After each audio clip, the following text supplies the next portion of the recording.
एकदम कुरकुरीत आणि झटपट बनणारी आणि जिभेला खुश करणारी ही अळूची पानं. न वाफवण्याची गरज, न वड्या पाडण्याची.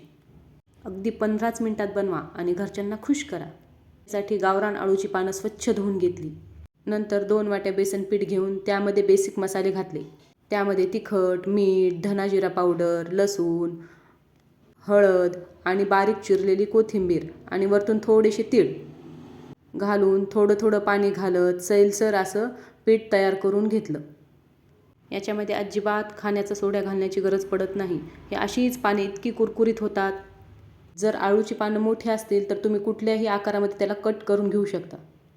माझी पानं गावरान असल्यामुळे ती आकाराने छोटी छोटी आहेत, म्हणून पानं कट न करता पूर्ण पानालाच पिठाने असं छान कोट करून घेतलं आणि मीडियम गरम तेलामध्ये छान कुरकुरीत होईपर्यंत त्याला फ्राय करून घेतले.